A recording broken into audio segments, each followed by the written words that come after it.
हाँ भाई, कैसे चल रही है तैयारी एग्जाम की? क्योंकि बोर्ड एग्जाम तो आपका बहुत ही ज्यादा नजदीक आ चुका है।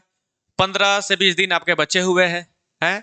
बताइए, रात को 2:30 बजे बच्चे मैसेज कर रहे हैं कि सर सिलेबस ही कंप्लीट नहीं है, मेरा साइंस कमजोर है, तो सर मेरा मैथ कमजोर है। बताओ, तो ऐसी तैयारी पर आप लोग कैसे कर सकते हो कि हम लोग टॉपर बनेंगे? बताइए विद्यार्थियों, कर सकते हो क्या? बिल्कुल नहीं कर सकते हो। और आपके एग्जाम का प्रेशर आपके दिमाग पर इतना असर किया हुआ है, छाया हुआ है कि भाई साहब बल्ले बल्ले हो रहे हैं, बल्ले बल्ले कि अब क्या करें क्या नहीं करें यार, इधर जाए कि उधर जाए, किधर जाए भाई। ऐसा हो रहा होगा, सबके दिमाग में चल रहा होगा। तभी तो रात के 2:30 बजे मैसेज आ रहा है। और वो मैसेज ने मुझे मजबूर कर दिया कि एक वीडियो बना दूं, क्योंकि अगर आप लोग का सिलेबस कंप्लीट नहीं है और आप सब चाहते हैं कि 15 से 20 दिन में कुछ हो जाए हमारा, और जिन लोगों का सिलेबस कंप्लीट हो गया है तो वो लोग चाहते हैं कि और कुछ एक्स्ट्रा इंग्रेडिएंट्स मिल जाए जिसकी सहायता से हम लोग क्या कर सकते हैं, एग्जाम में बेटर परफॉर्मेंस कर सकते हैं, टॉपर बन सकते हैं, है कि नहीं? तो उसी के लिए आपका भाई अमरजीत एक बार फिर से आप सबके बीच आ चुका है और स्वागत करता है आपका टॉपर जैसे इस प्यार भरे परिवार में। चल विद्यार्थियों, तो सबसे पहले बात करेंगे कि आपको क्या क्या चीज अपनाना है और क्या क्या चीज छोड़ना है इन 15 से 20 दिनों में। क्योंकि यही आपका कहीं ना कहीं क्या होता है ना कि आप बहुत बढ़िया से पढ़ रहे हैं, फ्लो फ्लो में है, लेकिन अंतिम के 15 से 20 दिन में की गई कुछ गलतियां होती हैं जो आपके एग्जाम को बर्बाद कर सकती हैं, नंबर बढ़िया से नहीं मिल सकते हैं। ऐसा होता है भाई, बहुत बार देखा गया है कि अच्छे से अच्छा पढ़ाकू विद्यार्थी का नंबर आया है 350 400। तो भैया आप इतना पढ़ने वाले थे लेकिन 300 400 में काहे अटक गए? टॉपर क्यों नहीं बने? तो कुछ मिस्टेक्स है, सिली मिस्टेक्स है। तो इस मिस्टेक्स को भी हम लोग अंतिम में देखेंगे। अभी हम बता रहे हैं कुछ 5 गो फॉर्मूला है, 5 गो टिप्स है आप सबके लिए कि इसको आप लोग फॉलो करिए और 15 से 20 दिन में आप लोग क्या करोगे, कुछ तो परफॉर्मेंस जरूर करोगे। जिनका सिलेबस कंप्लीट है तो वो टॉपर बन सकते हैं, अगर जिनका सिलेबस नहीं भी कंप्लीट है तो वो आराम से 70 से 80 नंबर ला सकते हैं हर एक सब्जेक्ट में। ठीक है विद्यार्थियों, तो चलिए वीडियो को स्टार्ट करते हैं। तो देखिए, पहला नंबर आपको ध्यान देना है कि अगर आप सबके पास सैंपल पेपर होगा, सैंपल पेपर यहां देख रहे हो नंबर 1 पे रखा हूं मैंने इसको, सैंपल पेपर। अब सैंपल पेपर क्या होता है भाई? तो पीडीएफ वगैरह होता होगा जिसमें ऑब्जेक्टिव होता है, सब्जेक्टिव होता है 2 नंबर वाला और 5 नंबर। उसको क्या करना है, आपको लगाना है, बैठ जाना है, आराम से सॉल्व करना है। मैथ का हो, चाहे साइंस का हो, चाहे हिंदी का हो, चाहे इंग्लिश का हो, एसएसटी का हो, किसी भी चीज का सैंपल पेपर हो, उसको क्या करना है, सॉल्यूशन करना है, सॉल्व करना है अपने से बैठ करके एकदम बढ़िया से, बिना चीटिंग किए हुए। और ये सैंपल पेपर गेस क्वेश्चन के रूप में हम लोग आप लोग को दे रहे हैं भाई। टॉपर चॉइस का एप्लीकेशन पर अगर आप लोग हमारे एप्लीकेशन से जुड़े हुए हैं तो आप लोग को ये सैंपल पेपर गेस क्वेश्चन के रूप में दिया जा रहा है। और पैसा के नाम पर कुछ नहीं भाई, वही है 39 रुपीज। तो आप लोग हमारे गेस क्वेश्चन को ले सकते हैं अगर आप लोग सैंपल पेपर लगाना चाहते हैं। अगर ये नहीं लगाओगे सैंपल पेपर तो फिर भाई भूल जाओ, तैयारी नहीं हो पाएगी बढ़िया से, है कि नहीं? वैसे भी नहीं है, मैसेज तो इसीलिए ना कर रहे हो जी। तो सबसे पहला नंबर है कि आप सैंपल पेपर भर के लगाओ। 15 दिन बचे हुए, कम से कम 15 सैंपल पेपर लगा लो। ठीक है, हो जाएगा? हो जाएगा मैं मान लू। चलो एक बार कमेंट कर देना कि हाँ सर जी हो जाएगा, पहला नंबर तो हो जाएगा। दूसरा नंबर हम लोग क्या ध्यान देंगे, दूसरा नंबर जो है वो है कि चैप्टर वाइज क्वेश्चन हमको करना है। देखो, अगर आप लोग का सिलेबस कंप्लीट नहीं है, देखो 50% ऐसे बच्चे हैं जिनका अभी तक सिलेबस कंप्लीट नहीं है और 50% ऐसे बच्चे हैं जिनका सिलेबस कंप्लीट है। तो सिलेबस अगर कंप्लीट है तो आप लोग रिवीजन के तौर पर कर लेना। अगर सिलेबस कंप्लीट नहीं है तो आप लोग भैया सिलेबस कंप्लीट करने के तौर पे ये क्या करना है, चैप्टर वाइज क्वेश्चन करना है। हम लोगों ने पीडीएफ आप लोग को दिया हुआ है, अगर नहीं मिला है जिसको, आप लोग एक बार इस नंबर से कांटेक्ट कर लीजिएगा। सारे चैप्टर का चैप्टर वाइज आपको मिल जाएगा पीडीएफ 70 70 28 15 15 पर, ठीक ना? तो सिलेबस कंप्लीट करने का ये आखिरी मौका है उन 50% बच्चों के लिए जो अभी तक सिलेबस कंप्लीट नहीं किए हैं बढ़िया से और सोच रहे हैं कि सर बिहार बोर्ड के टॉपर बनेंगे। हो सकता है ऐसा, नहीं हो सकता है। तो आप लोग को क्या करना है, चैप्टर वाइज क्वेश्चन प्रैक्टिस करना है। हर एक चैप्टर का क्या करना है, आपको क्वेश्चन प्रैक्टिस करना है, एक भी क्वेश्चन छूटना नहीं चाहिए। हड्डियां तोड़ देंगे। देखो भाई, एक शेड्यूल बना लो। सबसे पहली बात कि एक शेड्यूल बना लो। बहुत सारे ऐसे विद्यार्थी है ना कि पढ़ते हैं, अब पढ़ने के नाम पर पबजी खेलेंगे, फ्री फायर खेलेंगे, बतियाएंगे। हाँ कहाँ बाड़ू, हो गई बात। अरे ये सब भाई करना बाद में, जब करना होगा समय आएगा तो कर लेना, क्या दिक्कत है। अब एक शेड्यूल बनाओ प्रॉपर कि हमें सुबह में 6 बजे से पहले उठना है, तभी आप लोग 9 बजे एग्जाम देने जाओगे। ना तो 9 बजे के बाद जैसे ही पहुंचोगे ना तो गेट हो जाएगा बंद। देख लेना नोटिफिकेशन कि 9 बजे के बाद गेट बंद हो जाएगा। तो एगो शेड्यूल बनाओ कि हमको 6 बजे से पहले उठ जाना है और उठ करके 1-2 घंटा प्रैक्टिस करना है, रिवीजन करना है। ठीक है, किसका भैया? चैप्टर वाइज क्वेश्चन करेंगे हम लोग, ऑब्जेक्टिव और सब्जेक्टिव, दो चीज हो गया। आते हैं अपने तीसरे मुद्दे पर। तीसरे मुद्दे की बात करते हैं तो 5 साल का क्वेश्चन बैंक। देखो लोग कहते हैं ना, वो बिहार बोर्ड हो चाहे सीबीएसई बोर्ड हो चाहे कोनो बोर्ड हो, किसी भी चीज का आप लोग एग्जाम दे रहे हो, अगर प्रीवियस ईयर क्वेश्चन बैंक की प्रैक्टिस नहीं की तो आपने कुछ नहीं किया। अब भाई बोर्ड वाले कहां से क्वेश्चन लाएंगे बताओ? आपके पास एक बाल्टी पानी रख दिया गया है, सपोज करना आपसे बोला जाए कि इसी एक बाल्टी में पानी में से पीना है हर एक साल, हर एक साल भैया इसी बाल्टी के पानी में से आपको पानी पीना है, तो इसी बाल्टी में से ना पियेंगे यार, कहां से लाएंगे क्वेश्चन? एगो बुक हमारे पास है, उसी बुक से क्वेश्चन छाटना है, कॉन्सेप्ट वही है, फॉर्मूला वही है, हर एक चीज वही है, उसी पर बेस्ड आपको क्वेश्चन रहते हैं। तो 5 साल का कम से कम आपको क्या कर लेना है? प्रीवियस ईयर क्वेश्चन बैंक की प्रैक्टिस कर लेना है, ऑब्जेक्टिव प्लस में सब्जेक्टिव।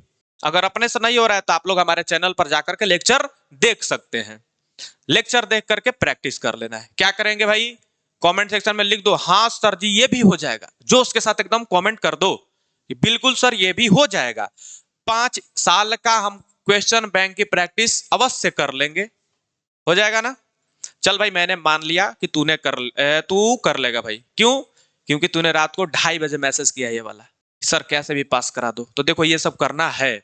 और अगर चैप्टर आप लोग का कंप्लीट नहीं है तो मैथ का मैं जो सीरीज चला रहा हूँ 1 से लेकर के 3 चैप्टर तक मैंने करा दिया है, अब की बार 4 से लेकर के 7 चैप्टर तक करा दूंगा, वैसे करते करते पूरा चैप्टर कंप्लीट करा दूंगा। तो आप लोग उस लेक्चर से आप लोग जरूर जुड़िएगा, क्वेश्चन की भी प्रैक्टिस हो जाएगी और बच्चों आपका लेक्चर भी देख लेंगे, दिमाग में तो कुछ घुसेगा, 100% नहीं यार 70% भी तो घुसेगा, काफी हो जाएगा। जिनका कुछ नहीं है तो बेड़ा पार हो जाएगा। चलिए विद्यार्थियों नेक्स्ट देखते हैं अगला, नंबर 4 जो है राइटिंग स्किल। देखो कभी कभार क्या होता है ना कि मेरे साथ का ही एक बच्चा था, देखो क्या हुआ कि थोड़ा बहुत मेरा राइटिंग अच्छा था, हम अपने आप पे बता रहे हैं, और एक मेरा दोस्त था, ठीक है, एक मेरा दोस्त था, वो मुझसे पढ़ने में थोड़ा सा, क्या बताए उसको, कि थोड़ा सा कमजोर था, लेकिन उसका राइटिंग मुझसे बहुत बढ़िया था, इतना साफ साफ लिखता था, क्या ही कहने, एकदम चुम्बेश्वरी यार, उसके राइटिंग को चूमने का मन करता था, इतना साफ साफ, इतना फ्रेश, इतना बढ़िया लिखता था, मक्खन के माफिक। हम हमारा भी राइटिंग सही है, आप लोग बोर्ड पे देखिए रहे होंगे तो थोड़ा बहुत कंप्रोमाइज है मेरे राइटिंग में, है कि नहीं? राइटिंग कैसा भी हो लेकिन आपको साफ साफ लिखना है। क्या हुआ कि वो उस बच्चे का मुझसे थोड़ा कमजोर था, लेकिन उसका मेरे से 10% अधिक नंबर आया था, समझ लो। अब अपना नंबर नहीं बताएंगे कि कितना आया था, ठीक ना? 10% उसका, बताओ, सिर्फ राइटिंग की वजह से। क्या था यार? तो कभी कभार क्या होता है ना, बच्चे बहुत बढ़िया ब्रिलियंट होते हैं, पढ़ने में बहुत तेज होते हैं, लेकिन उनका राइटिंग स्किल बढ़िया नहीं होता है, राइटिंग अच्छा भी रहता है लेकिन साफ साफ नहीं लिख पाते हैं, नंबर दे करके, पॉइंट्स बना करके लिखना, इस तरह से। ये नहीं कह रहा हूं कि आप लोग को मार्कर लेकर जाना है वहां पर जाकर हाईलाइट करिएगा, ये नहीं बोल रहा हूं, लेकिन पॉइंट्स बना बनाकर आपको आंसर लिखना है। जैसे डिफरेंस लिखना होगा तो ऐसे बीच में कर देंगे, उत्तल लेंस अवतल लेंस में अंतर निम्नलिखित है, इधर उत्तल लेंस इधर अवतल लेंस, उसका अंतर लिख देंगे, ऐसा होता है ना। स्किल होने चाहिए राइटिंग का, कैसे लिखा जाता है, ताकि जो चेक करने वाला हो खुश हो जाए, आराम से नंबर दे दे, फुल में फुल मार्क्स काटे नहीं। तो आप लोग सबसे पहले राइटिंग स्किल सुधारिए, और इसका प्रॉपर वीडियो, राइटिंग स्किल का प्रॉपर वीडियो देखिए राजेश सर ने बनाया है, आप लोग जाकर के देख लीजिएगा, वीडियो सेक्शन में मिल जाएगा हमारे चैनल पर, कि राइटिंग कैसे सुधारें, कैसे लिखा जाता है, कैसे साफ साफ लिखा जाता है, ये सारा चीज राजेश सर ने वीडियो के माध्यम से बना करके अपलोड कर दिया है, आप लोग जाकर के देख लीजिएगा। देख लोगे ना? चलो ये भी मान लेता हूं कि ये भी कर लोगे। तो लास्ट वाला जो है वो सबसे बढ़िया चीज है कि ऑल इंपॉर्टेंट फिगर को आपको याद रखना होगा। देखो विद्यार्थी क्या होता है ना कि फिगर आपको कहां कहां पूछता है, सबसे पहले तो एक एसएसटी में पूछता है। देखो फिगर आपको कहां कहां बनाना रहता है, एक सोशल स्टडी में, सोशल साइंस में, और एक साइंस में। ये दो ऐसे सब्जेक्ट्स हैं जहां आपको फिगर की जरूरत होगी। जैसे कि भारत का आपको याद होना चाहिए फिगर, इंडिया का मैप बनाना आना चाहिए। बिहार का अगर पूछ देगा तो भैया बिहार का भी मैप बनाना आना चाहिए।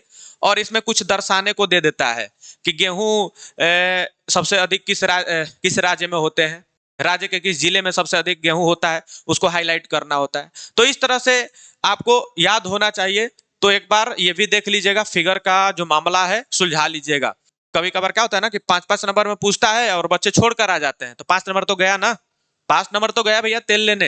है कैसे होगा? तो एसएसटी में आप लोग इंडिया और बिहार का मैप बनाना सीख लीजिएगा, आ जाता है 5 नंबर में। और साइंस की बात करें तो फिजिक्स में, केमिस्ट्री में और बायोलॉजी में फिगर एक तो जरूर पूछेगा, फिगर एक तो जरूर पूछेगा भाई। तो आप लोग क्या करेंगे कि साइंस में फिजिक्स जैसे हो गया, उसमें बायोगैस संयंत्र का, जनित्र का, जनरेटर का और मोटर का आप लोग क्या कर लीजिएगा, फिगर बढ़िया से याद कर लीजिएगा, बन जाना चाहिए। और बायोलॉजी की बात करें तो पैरामीशियम का, अमीबा का, आहार नाल का, पाचन तंत्र का, आहार नाल का, प्लस में और क्या क्या पूछता है भाई, हार्ट का पूछ देगा, हृदय का, ठीक है, किडनी का। तो ये सब जो वगैरह वगैरह चित्र है आप लोग याद कर लीजिएगा, ठीक है ना, बढ़िया से बनाना सीख लीजिएगा। अगर पूछ देगा तो 5 नंबर बना दोगे ना, एको नंबर नहीं काटेगा, एकदम गारंटी लेते हैं। अगर बना दोगे चित्र, एक भी नंबर नहीं कटेगा, फुल में फुल मार्क्स मिलेगा। याद करना इस चीज को, ठीक है। तो ये 5 गो आपका टॉपिक था। अगर इसको कवर अप करते हैं तो आप लोग बेटर से बेटर परफॉर्मेंस, हम गारंटी लेते हैं कि 95% आपका स्कोर आ जाएगा, बिल्कुल 95%। और जो कमियां है वो अंतिम में बता देते हैं कि भाई क्या क्या आप लोग को नहीं करना है। तो सबसे पहला बात, मोबाइल लेंगे लेक्चर देखने के लिए, पढ़ने के लिए, बात करने के लिए, पबजी खेलने के लिए नहीं। वादा करो, आज कमेंट सेक्शन में वादा कर देना ये कि सर ठीक है, बैन है तो बैन है, 20 दिनों के लिए एकदम प्रॉपर बैन है, मोबाइल सिर्फ पढ़ने के लिए यूज करना है। दूसरा, एक शेड्यूल बना लीजिए, सुबह में 6 बजे से पहले उठना है। सीख लो उठना, नहीं तो फिर आपका एग्जाम भी छूट सकता है, ठीक है। नंबर 3 कि आपको फालतू के चक्कर लफड़े में नहीं पड़ना है। होता है ना कभी कभार ऐसे भी दोस्त मिल जाते हैं जिनका पढ़ाई लिखाई से कोई संबंध नहीं होता है, और आप लोग उनके चक्कर में अपना भी लाइफ बर्बाद कर लेते हो। चलो इधर मार हुआ है, चलो उसको मार कराया जाए, चलो इधर चलते हैं, ये कारनामा करते हैं, चलो इधर घूम कर आते हैं, यहाँ चलो झरना नहा कर आते हैं। तो ये सब चीजें बैन है। अगर बात मानोगे तो आगे बढ़ोगे, नहीं तो नहीं बढ़ोगे। एग्जाम तक बात मान लो, उसके बाद आराम से 1 महीना घूमना फिरना, ऐश करना, जब तक रिजल्ट नहीं आ जाता है कि नहीं।